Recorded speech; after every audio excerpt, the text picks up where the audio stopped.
I go on like these TikTok and Instagram and all that, and I see all these recipes, and I'm like, that's not recipes, man. You just took all this prepackaged stuff and put it together. It's not really a recipe. My type of cooking. You went shopping in your own freezer and just threw it all together like a mosh pit. Sounds good to me. Hey, man, look, if you're like a parent of two and you work, I totally get it. The shade. But, As a single woman with no kids, we should be. I said a single parent. Well, but I'm saying, but as a single woman with no kids, we should be cooking. Booked and busy. I'm saying that cooking a regular dinner it's not that hard and it doesn't take that long. You just gotta learn. And I'm not saying that anybody should be doing anything. Just you can. Okay. It's like that Ratatouille movie, you know, anybody can cook. I wholeheartedly agree with that. Is everybody ready? Yep. All righty. We've been waiting on you and your camera problems. Top of the world. Top of the world. Yeah, top of the world. Top of the world. Yeah, top of the world. Top of the world. Yeah, top of the world. Top of the world. Yeah, top of the world. What it do, what the business is, word on the street, Jeezy on the handle his. I believe that's the first time that no one said boom shakalaka and you went. Well, I did say it, but you just started talking shit about my camera. Welcome, ladies and gentlemen, to another episode of the Worst Ones Podcast. This is the place for preachers' kids. We are the worst. My name's Rudy Wilson. I'm a preacher's kid. We got Kellie Leasy in the building. She's a preacher's kid.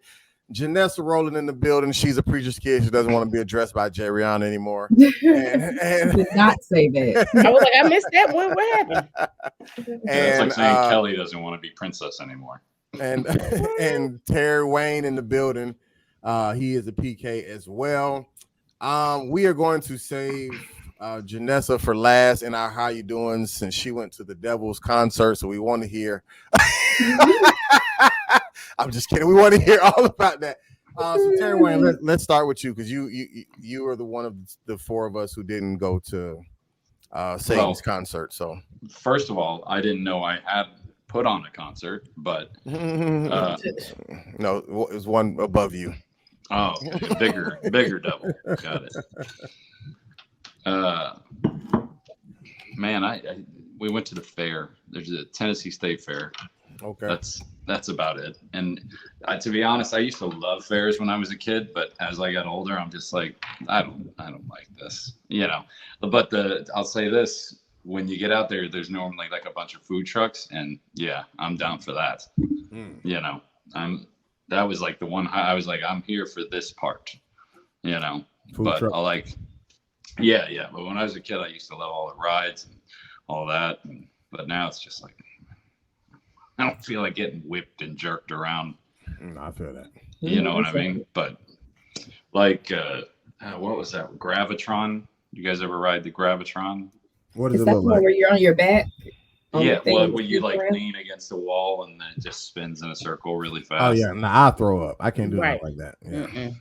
Well, it doesn't really do anything. It just literally just spins in a circle, but it spins fast enough to where you feel G forces and you can't you can't get off the wall.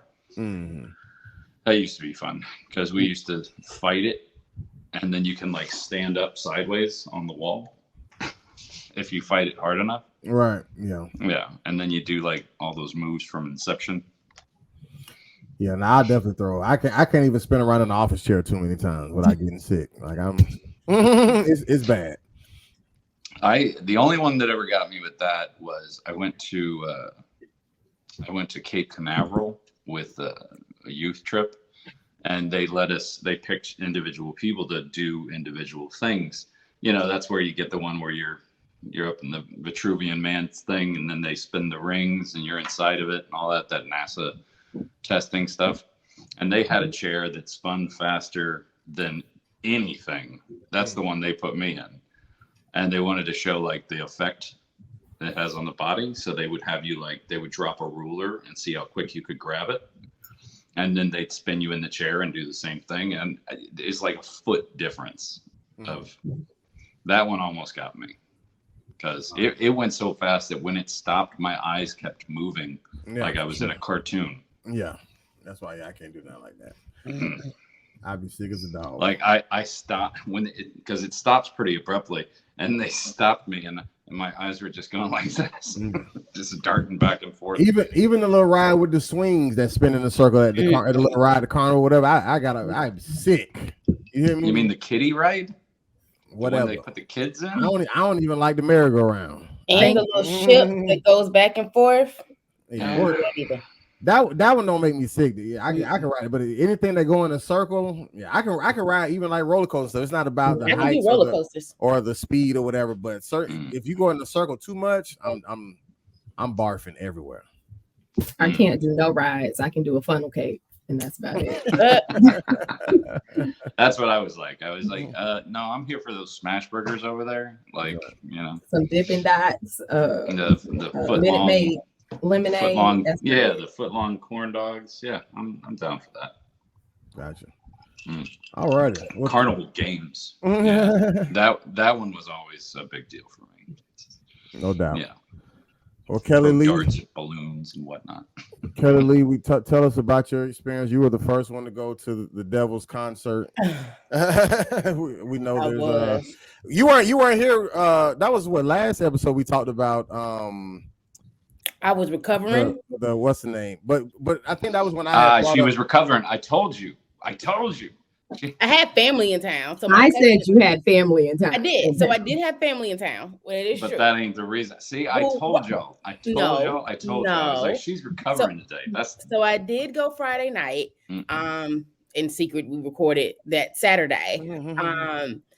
And I thought my cousin was leaving Saturday morning because she was supposed to go stay with my grandmother. But she ended up staying a little longer. And so I did still have family in town. We were still recovering. But it was a wonderful time. So it was both. But it was an absolute, it was amazing. I almost went back on Monday. For the cheap seats to not even see Beyonce, but just be in the stadium and be able to hear, which was how amazing the concert was. But Atlanta traffic, I didn't want to do. Gotcha. But no, so I feel like I've missed you guys. I feel like how many episodes have I missed? Because I feel like I haven't been here in a long time. But other than, just one? I think it was just one, yeah. Okay. But other than Beyonce, things have been well. I think I was on a Beyonce high all last week. Like I had like the greatest week ever because I was just on a high. Watching clips and YouTube and listening to music all week long. Did you have like were you sitting close? Were you in the hive? Were you far back? So I was in the 200 level, so kind of in the middle. In hindsight, if I can do it again, I would have sat closer. The person that I went with wasn't the biggest Beyonce fan, and I had given myself a cap on how much I wanted to pay at the time. But once I was there, I was like, I could have easily paid an extra $200-300 to sit closer. Easily, I should have. I should have. But it was all good. It was a good time. Gotcha. It was. Jay Rihanna, talk to us. You were not only going because you purchased a ticket, but you also were going to do some reconnaissance on to see if Beyonce was in fact the devil, and her concerts were rituals and casting spells. Talk to us. What did you learn? So I had a great time at the concert. Kellie, I agree. If I could do it again, I would have gotten closer seats. I was in section 121. So I was a little bit closer, but she looked like she was like this big. Right.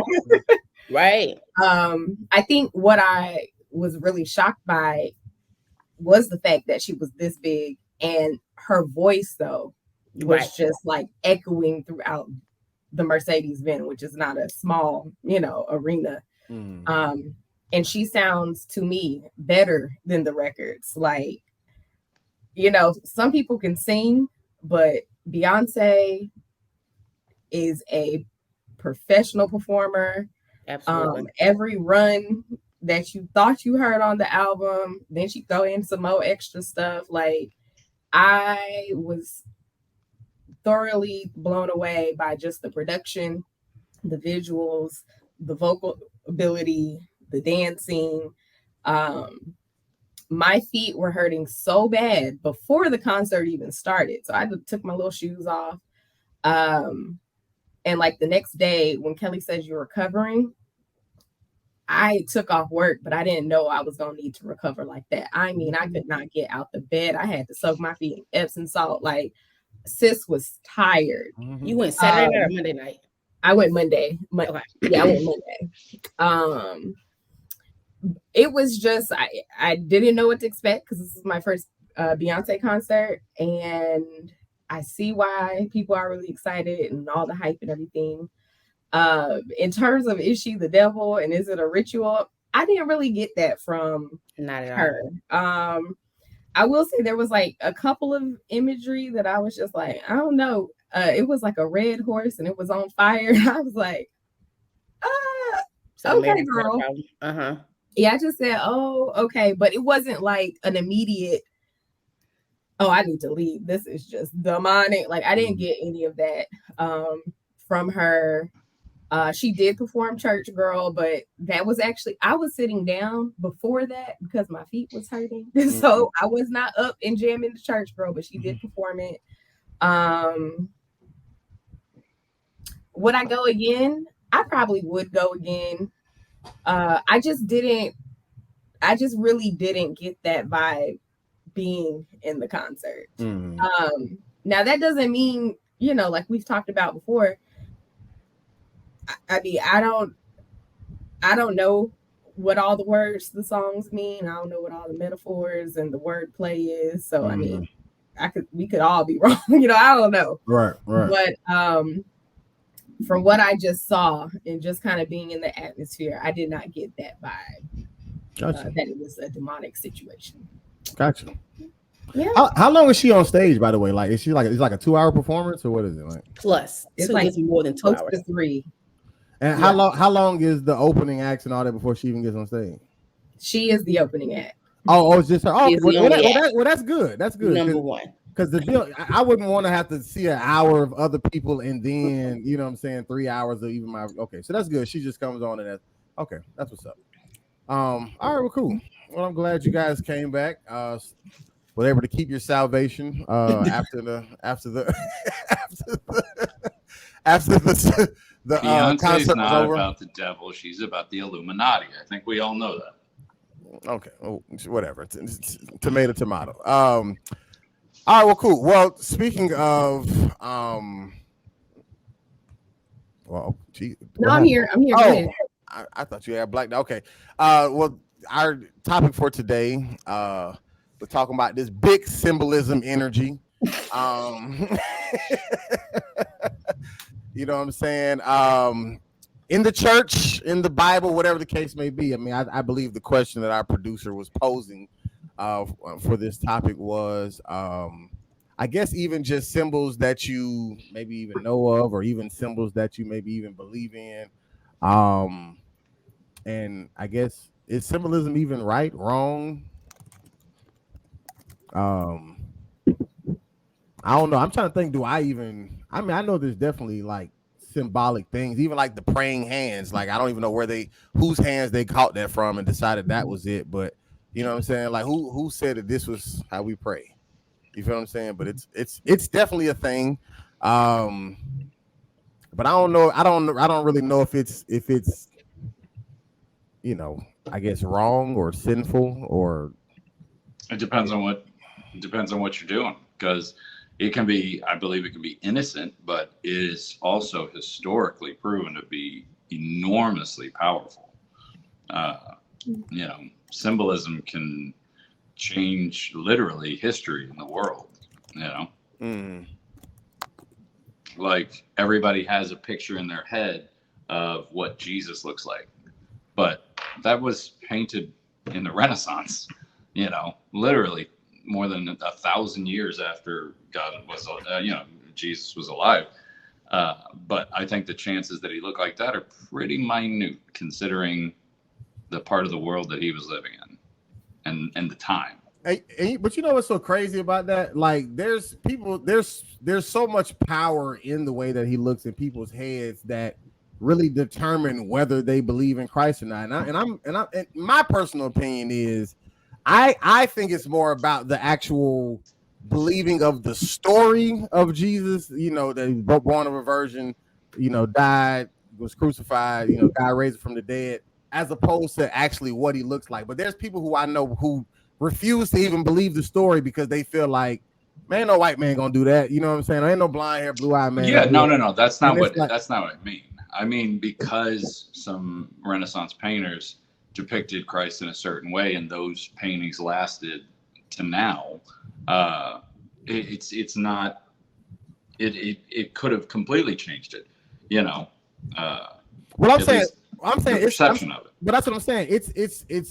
It has impacted people's perception, because when they see this picture that you're talking about that somebody painted way back when, they can't even accept Christ because they're more focused on what somebody said he looked like as opposed to what he actually did, is what I'm getting at. Like, I get it, but that's because their perception has been altered so much by these symbols. For sure. That's what I'm getting at. That's what I'm saying. Like then we're in agreement, because that's what I said. That's what makes them powerful. No, I'm agreeing with you. I'm not. I wasn't saying it on the contrary. I'm saying, to your point, like, I know people who, because of the symbol that just say that somebody painted as Jesus and what he looks like they can't even get past that to actually even accept the fact that he did these certain things, because they have more focus on, like I said, the image that somebody painted. I'm done. That's it. I don't know. I think symbolism, like Terry said, it can be powerful and it can be innocent. You know, I was thinking, this might not be the type of symbolism that you were thinking of, but I was thinking about like all the Confederate memorials that are either being taken down or being challenged to be taken down, and how there's so much pushback from it. And I don't remember where I saw this, but they were like, you know, after the Holocaust, they were quick to pull down, I guess it was a statue of Hitler, and like whatever the is it the Third Reich? I don't know what the symbol is called. Is the swastikas? What is it? Swastika. Like all of that got removed, and like even today, you know, I think it's a hate crime if you put it up anywhere or something like that. Like, no, it's just a crime. It's a felony in Germany to display a swastika. Yeah, like, so obviously it's very powerful in that regard that, right, you know, legally they have made provisions so that it's not, I've seen it, you know, a thing anymore. And, you know, the argument was because if you quote unquote see it, or if it's being promoted, it's, I guess, giving support to something that was horrible. Mm-hmm. And so, you know, that same kind of conversation's kind of being applied to Confederate memorials here. Some people are like, well, it's history. And then other people are like, no, it's showing support for something that was a really bad thing that happened in the United States. So you brought up two things I want to talk about. So again, I don't know if this is the type of symbolism we were talking about, or if you're talking more about like crosses and the imagery of like the devil with horns and being red.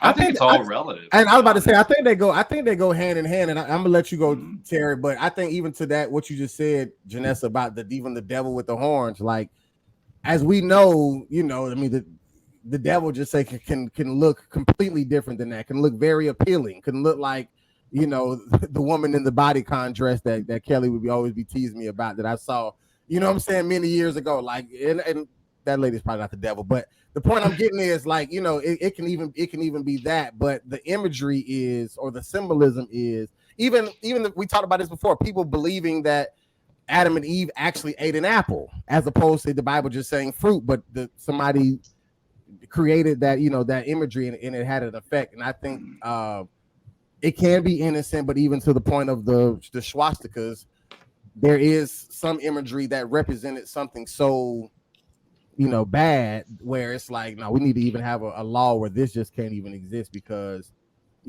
symbols definitely can even bring up, just say, I guess, terrible memories. And even like the KKK hood or the outfit, like most people, when they see something like a white hood, the first thing you think of is the KKK. You're not thinking like, oh, this is a fashion statement. Like that's not really the thing. So it's just like I do feel like symbolism and symbols absolutely can, be a bad situation or just a negative thing, or they have meaning. How about that? Symbolisms or symbols and symbolism have meanings that I don't think we necessarily should just overlook. But I think some symbols or symbolism, it might be innocent. I don't know. I guess it just depends on what we're talking about. Well, the whole symbolism thing is actually the basis for the book and movie, The Da Vinci Code. If you've ever seen the movie or read the book, it's all based around that. They actually cited what Janessa just said about as an example with the Klansmen and the robes and the pointy hats. That they actually took that design from Spanish priests during the Black Plague hundreds of years before.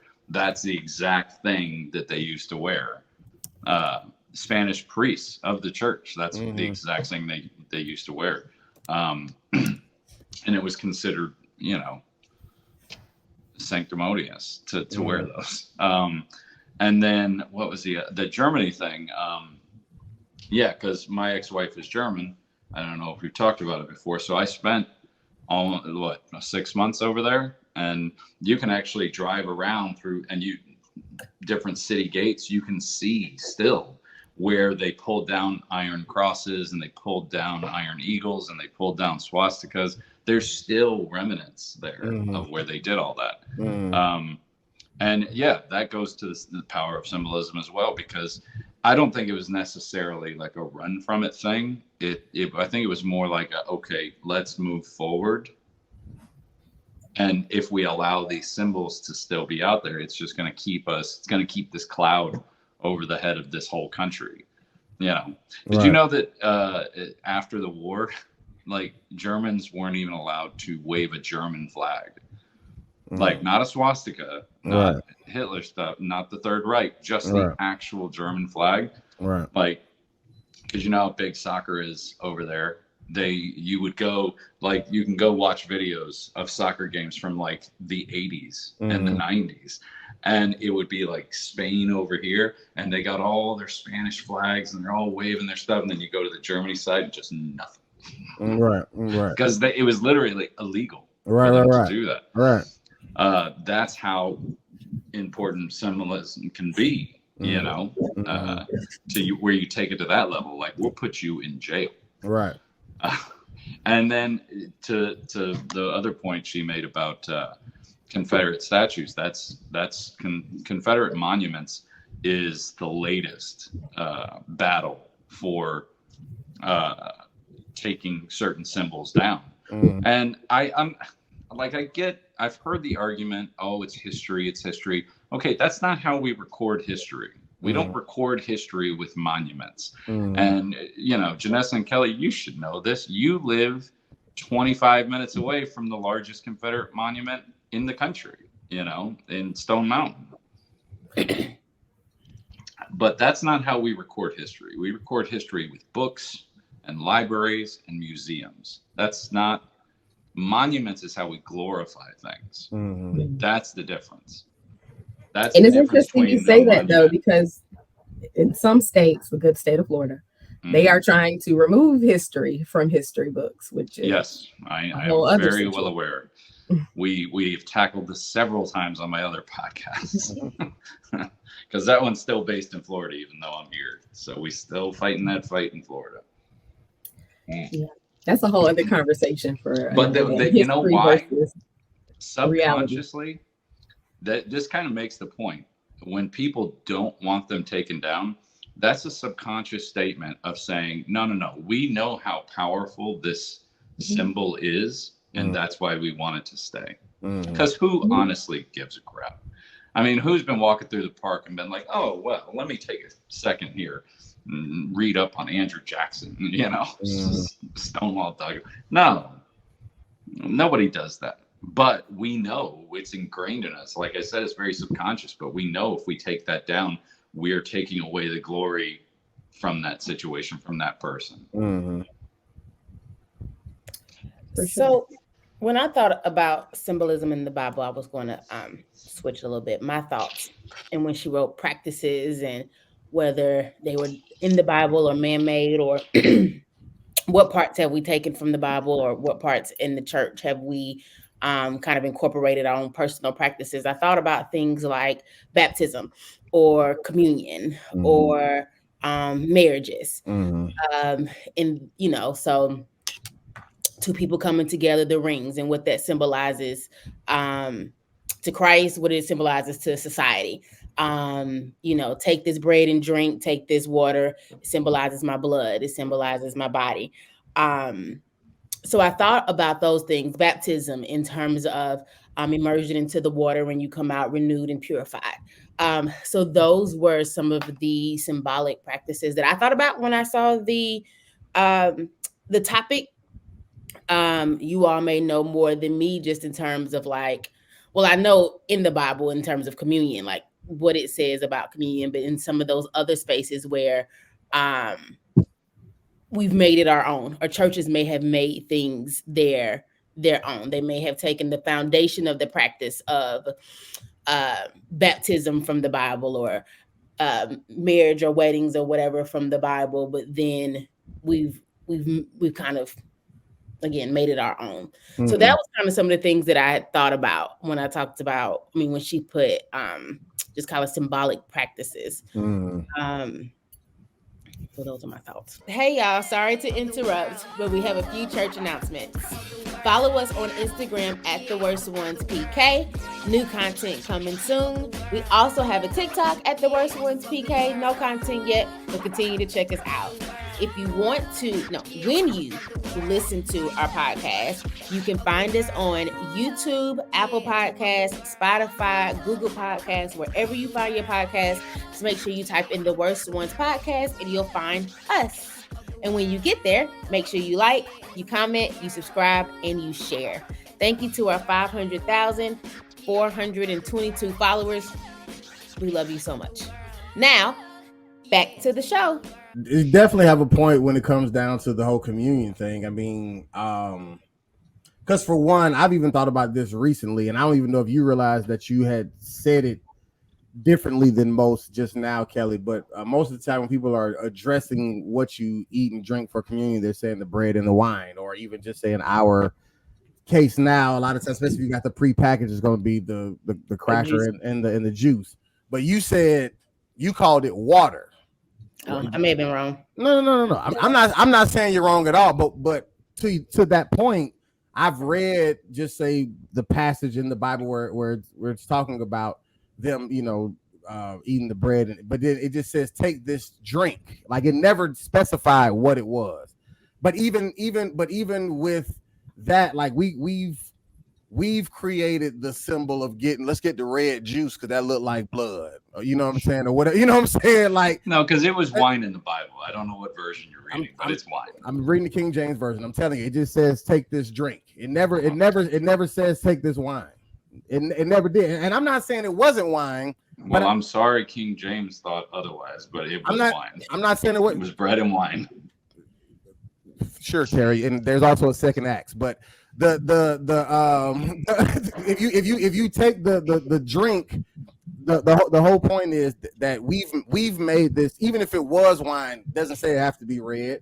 We still have made that a symbolic thing. And is it innocent or harsh or whatever? I mean, it could be a very innocent thing, but we do create symbols. I mean, even with the cross, like if you see somebody wearing a cross, like you're not gonna see like somebody wearing a cross who don't rock with Jesus. You know what I'm saying? Like that's kind of like the thing. Like I'm wearing this cross because, and I'm talking about especially like if it's on your shirt or on your necklace or whatever. Like most of the time, that's a thing. And then sometimes people may have like rosary beads or whatever the case may be. You know what I'm saying? Like that means something. Somebody may have a blue flag hanging out the backside, only on the left side, because that's the crib side. Shout out to Snoop. You know what I'm saying? But that's still like a symbol. And I think that symbols definitely matter. And I think that they've definitely exist. They definitely do exist in the church. I just don't know if there's any that are in the church that are, I guess, so dangerous that we should per se stop. But to the communion point where I'm finishing my point is that we still did choose. I'm pretty sure somebody chose, let's use juice to symbolize the blood, like the crackers. I mean, the bread is brown, so that's the skin. Juice. Well, it was wine and bread, but that's not the point. It could be anything. It could be crackers and water. The whole point of a symbol is that it's symbolic. Like it doesn't matter what it is. It matters what it means to you.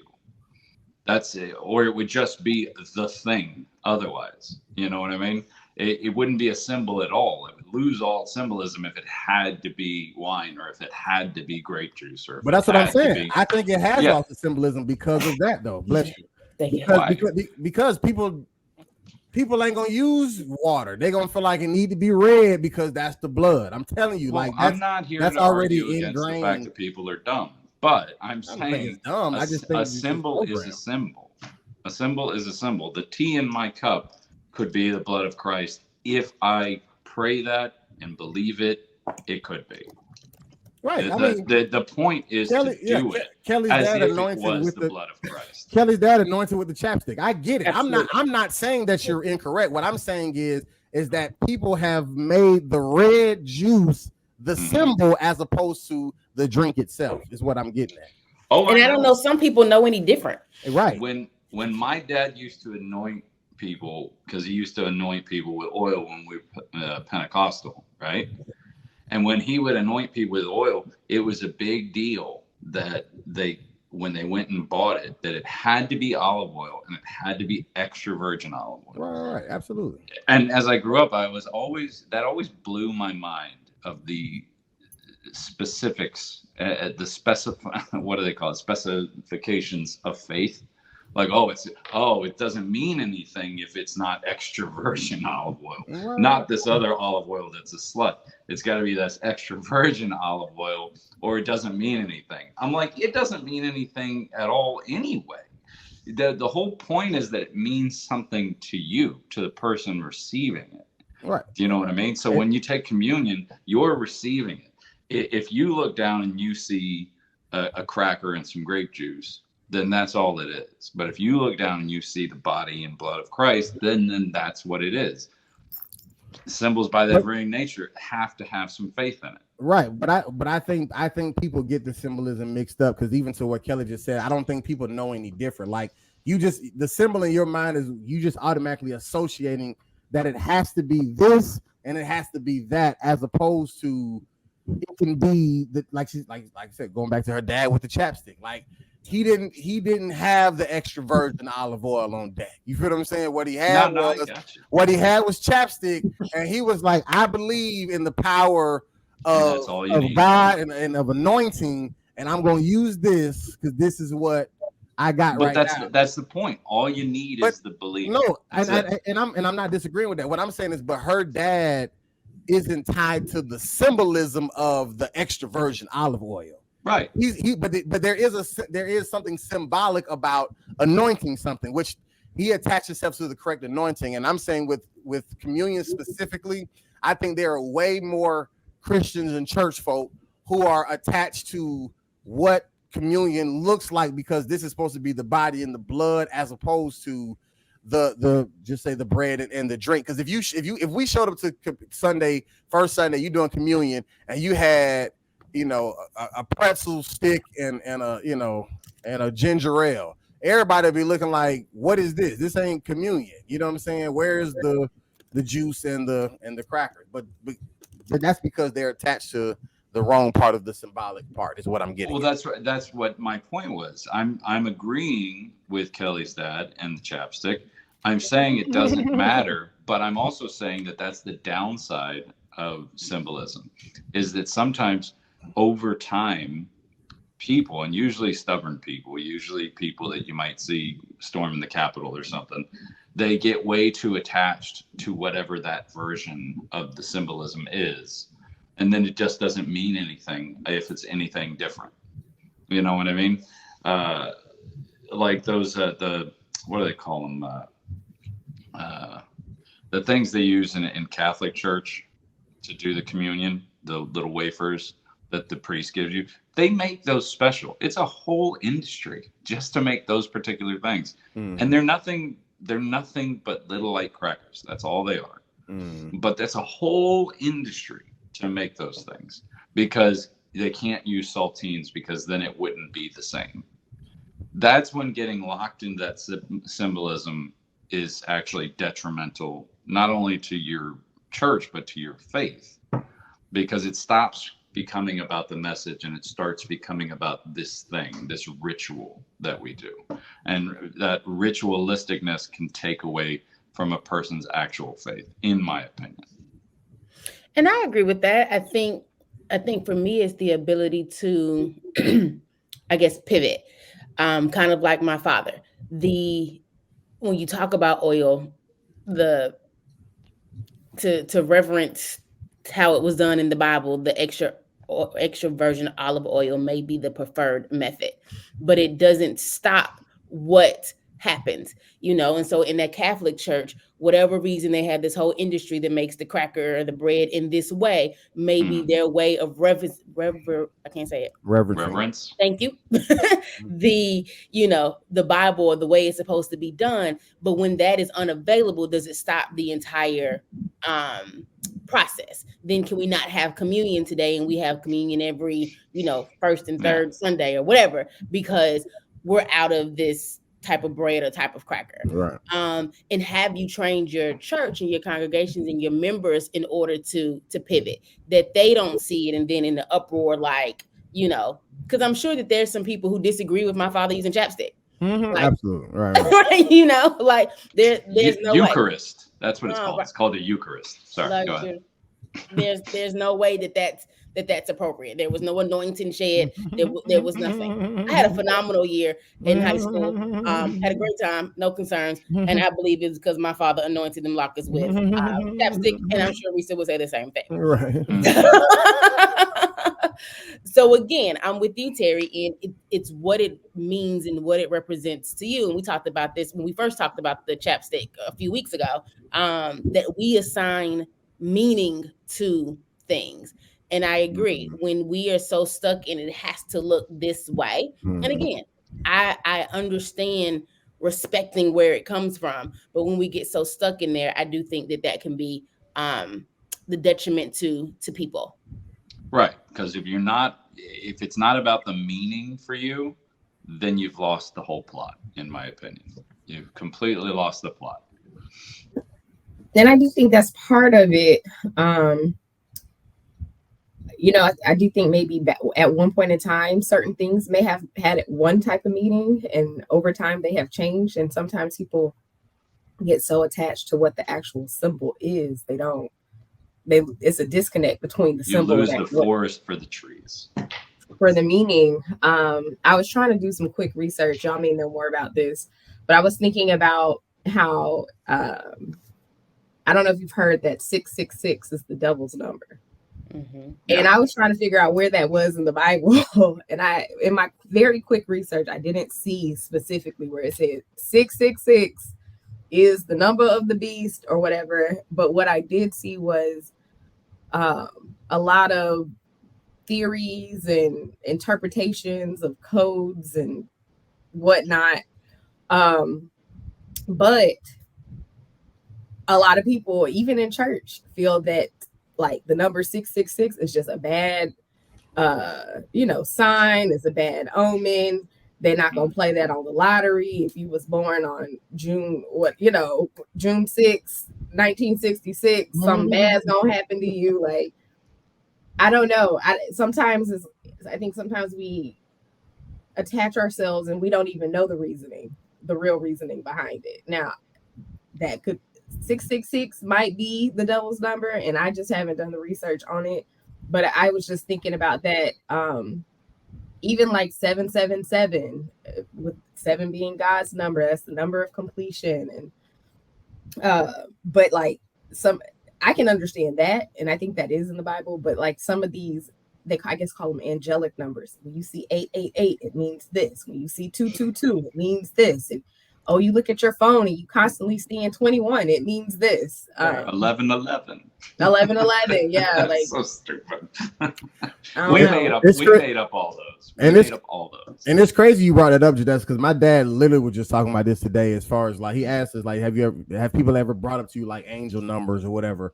But even when but that's very, very true. So, and it's crazy because somebody was just talking to me about the whole 666 thing today, a little bit earlier as well. But it is in Revelation where it says where it brings up that number, but it actually says 666. So does that make a difference between it just being 6 individuals, 6, or the full number? I don't know. I didn't go that deep on it, but because you brought it up, I'm only just saying that somebody literally was just showing me this, but I would have to even go back and look at it myself. But even going back to the number 7. Yeah, wouldn't 7 be the bad number? 7 seals of the apocalypse, Well, yeah, I don't know about that. But what I'm saying is, even when it comes down to the whole 7 and in church, us saying it's the number of completion, like there isn't necessarily a scripture that says that. Now, I get people get that because they saying that as far as the creation of the earth.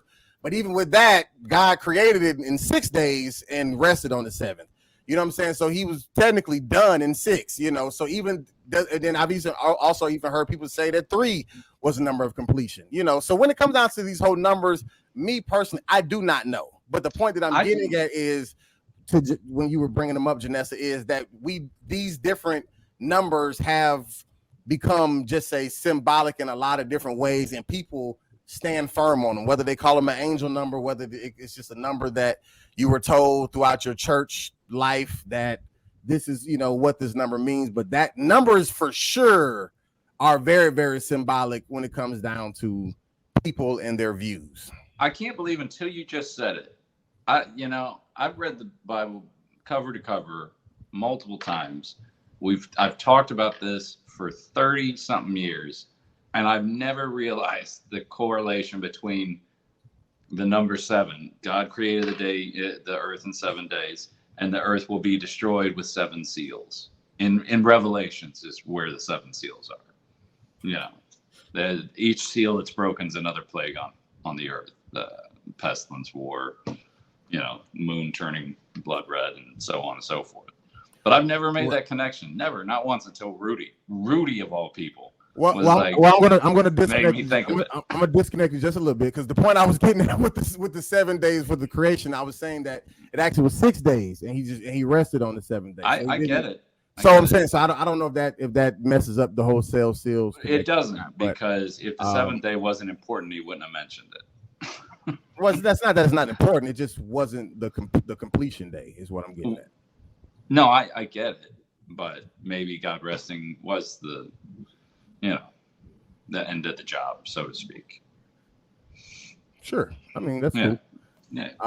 But the point I'm getting at, because with Janessa, you bringing up the numbers is a huge deal, especially in church, especially in people's faith and people's belief. Like, people add up all type of numbers. The day you were born and the day of what I mean, like it's like numbers is a huge symbolic thing. And I don't really know if numbers have power or not. I mean, obviously there is power in numbers, like needing just say at least 2 or 3 to be gathered in his name for him to be in the midst. I mean, you need at least 2 animals, one of each kind on the ark. You definitely needed at least 2 human beings to to have mankind be created, because Adam couldn't do it by itself. You know what I'm saying? So I definitely understand that there is power in numbers itself, but the actual number, and does each one have a meaning? I ain't gonna lie, I don't know. And that just got me to think about our conversation not too long ago about the horoscopes and the stars and even the symbolism with that. I really don't know too much. I just know the Pisces got the 2 little fish like that. Right. But like each sign has something. And Rudy, is one of your tattoos like a Scorpio or something? Right. And I got it before I even knew I was a Scorpio. Yeah. Before you even knew it. But I know like some people really look into those too. The different horoscopes and the signs and the stars and what they mean, and the 9th house of the 7th moon and all of that stuff. So sure. I think symbolism is definitely real. But do you think it's important that we, I guess, know these or like learn these symbols so that we don't get caught slipping or something? Because I feel like none of us really like have we don't really rock with them like that, so we don't really even take the time to learn it. But like, is this something that we should know, or can we just continue to ignore and be okay? Well, here's why it's bad. And I was thinking about this, so I had to look it up, and so I make sure I don't get accused of Acts 2 again for another year and a half for misspeaking on one thing. It was more than one, but go ahead. Okay, whatever. Okay, well, I am a mortal man. A man named Harold Camping. Have you ever heard of him? Harold Camping? No. Harold Camping was an evangelistic radio man and considered himself to be quite the theologian. So he used math to go through all the numbers in the Bible. And he used this equation to predict when Christ would return and the end of the world. And he said the world would end on May 21st, 2011. And then all of his followers believed this. All of them, according to them, they knew it. And then obviously May 21st came and nothing happened. So his followers were then like, well, what's going on? What's happening here? And then he went back and he came back and he's like, oh, no, it's October 21st. I made a correction. And then he kept doing this over and over and over again because people believed in those numbers so much. Right. And there was another gentleman who did that a long time ago. I can't remember his name, but basically that's how the Seventh-day Adventist Church started. Was he said that Jesus would return, so they all went to a field together.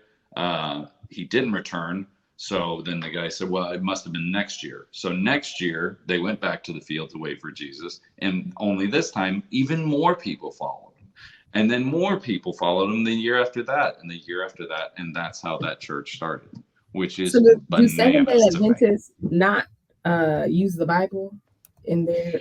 I don't know the full story. I will find out here, but you guys can carry on and I will find out. I was just asking because the Bible says, no one knows the day or the time. So I'm trying to understand how right. That works, but all right. Right, exactly. It says very clearly, no man shall know the date of Christ's return, but. Yeah. Only thing I know about Seventh-day Adventists is that they just go to church on Saturdays. I don't even know what the whole, I guess, shebang is, but I think, doesn't it go back to your don't let me lie. I was gonna lie because I know it's something about Oh, I'm getting that article back that I read again. So Don't let me lie. I think I know, but I don't want to say it wrong, so I'm gonna let it be. Let me Google real quick. Yeah, I'm all over it. Don't worry. Yeah. Because I had a friend that was a 7-day Adventist, and I went to her church a couple times. Were they preaching from the Bible? Here it is. It was a long time ago. William Miller. That was the guy's name. He was a farmer and a Baptist preacher who lived in upstate New York. Best known for their Saturday Sabbath, Seventh-day Adventists affirm the same beliefs as most Protestant Christian denominations, but have several unique doctrines. So, wait, I'm sorry, Terry. So it's to your point earlier, Rudy, that 7-day Adventists, I thought I was right, believe that the earth was created in 6 days. And so the Sabbath is Saturday and not Sunday. Which is why they go on Saturday. Right. Because the earth wasn't created. I mean, yeah, because it wasn't created in 7, it was created in 6. And I believe we go because it's supposed to be we think the Sunday was the Sabbath, or do we just go because that was the day he rose on? I guess they think he died on the Friday, rose on the Sunday. That's a good question. That I know why 7-day Adventists go on a Saturday, but I don't know why we go on Sunday. I was pretty confident that I knew why we go on Saturday. Just to clarify, so we know the facts. Yes, it was William Miller. He was a farmer and a Baptist preacher. He did math on the Bible based on the Daniel 8:14, where it says it'll take 2,300 days for the temple to be cleansed. He took days to mean years, and then in 1843 he had his congregation. Meet in a field in upstate New York, and then it didn't. And then in 1844, double the amount of people showed up, and it just kept growing every year. Gotcha. Just to make sure that we're not in a second act situation here. Yeah. I'm really curious as to that. As far as why do we go on Sunday as opposed to just any other day, really? I mean, I guess you want to choose a weekend day, but is it something symbolic behind the Sunday itself, or is it, Yes. It's the same thing with the Jews. The Jews, their day is Saturday. And it's just, in my opinion, at least, I mean, it's fact, but there's one day of the week in all three of these religions where it's basically a day of rest. But then there are also moral questions like with Jews aren't allowed to do any work on a Saturday, like from sundown on Friday to sundown on Saturday. And I know because I worked with a lot of them in Florida, and I knew I had to get it in my head that if I didn't get the reports out or whatever I was doing for them by sundown on Friday, I wouldn't be able to talk to them again until Monday. Because they wouldn't answer the phone. But that's not the case. They won't use the elevator. They won't press a button or turn a lock. But that's not the case for us. Like Sunday definitely ain't a day of rest. If anything, people probably, especially with the internet, being able to watch it online, people probably would find it as more of a inconvenience towards their rest. You know what I'm saying? Like, 'cause you could sleep in and maybe get your laundry done or whatever like that. Like, so I was getting we use it as a rest day by any means. Well, I was getting there with the Jewish community because they take it, people who are actually practicing Jews, they take it super serious. I mean, to the point where they won't press a button or answer the phone or turn on the oven. They take it to a very, very crazy level. But you're right. When it comes to Christianity, a day of rest could mean a lot of things. But there was I brought up the Jewish thing because there was an old challenge to that, to their way of thinking about it. And it was, would you pull an ass from a pit on the Sabbath? Meaning, and that basically meant, would you do an act of kindness if it meant you had to break your vow of not working, of no effort? And when it comes to Christianity, I think we took that particular argument and expanded it to everything. Meaning, we go to the church, and it, like you said, it gets us out of bed and disturbs our rest, but we do it out of reverence. But then we also go and do whatever whatever relaxes us. So it's kind of like a mixture, I guess. I don't know. I may have made that too convoluted. I'm sorry. Yeah, I mean, I get what you're saying. I mean, it's like, how serious do you want to take this symbolism stuff? That's basically like, it's a mixture. Like, how serious do you want to take it? Do you want to just take it with a grain of salt, or do you really want to go hard with it and not answer the phone?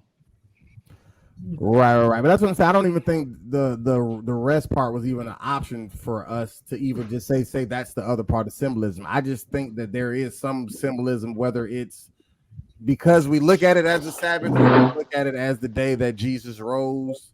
But to me, I feel like it's more leaning towards that than us just saying like we supposed to rest, but we not. You know what I'm saying? We're gonna pull the donkey out the hole or whatever. I just think we just gonna worship on Sunday because that's the holy day for whatever reason. I'm just curious as to why we view Sunday as the holy day. Not saying any of us have the answer. That's just where my thought went to when it come down to that particular, symbolic. I think it's God rested on Sunday, so we rest on Sunday. That's, what I mean? You're still talking about resting. I'm talking about a bunch of people who ain't resting, but okay. All right. Janessa, you got some Jews? No, be great. All right. No, be great. Be great in life. Don't follow Beyonce. She the devil. That's the Jew. Oh yeah, that's what I was trying to say earlier, Kelly. The reason why we even had the whole discussion with Janessa going and doing her reconnaissance is because when she mentioned that you were absent because you were still recovering. No, she didn't say that, but now that we know the truth, now since you were recovering, my family was still in town. Thank you very much. Yeah, but when she mentioned that you had went to the concert and then she was getting ready to go, and so I had literally just happened to hear that day somebody, they didn't go in on it, but they kind of mentioned like something about, they had a video that went viral about them talking about why people, especially women of God or whatever, shouldn't go to Beyonce concerts. And so we then further got to her saying, well, I'm getting ready to go, so when I go, I'm going to, Terry got a lot going on. I don't know. But she was gonna say like, yeah, I'm gonna go and see. Like I'm going because I bought a ticket. I'm a fan of Beyonce. I'm gonna enjoy it. But even while I'm there, I'm going to see like, do I even see remotely of what anybody is talking about? And so that's when we got her testimony today. That's where that came from. Testimony. And where I had a delivery. Maybe we'll get to it in a moment. I'll wait for a second. Go ahead. Okay, well, it's on you. I feel like I've been gone for a moment, and I'm back, but my page is still private. Amen. But you can still find me at Princess Kels 51. I think I'm findable. I'm searchable. Definitely searchable. Yeah, I don't think you can block all of Instagram. But yeah. All right. Kelly, I just noticed we have the same color kind of. I know. My Beyonce nails. Same. But actually, this is the color I wear all the time. But you can find me at JRihanna__. We have fun over there. You can go see my Beyonce outfit. She was cute. She was a disco cowgirl. She was real cute. So why did Rudy say you don't go by JRihanna anymore? Did I miss that? Was that just a joke? No. So he just calls me Rihanna, and nobody calls me that. Yeah. Since I've been on the podcast, I guess I don't go by Janessa anymore.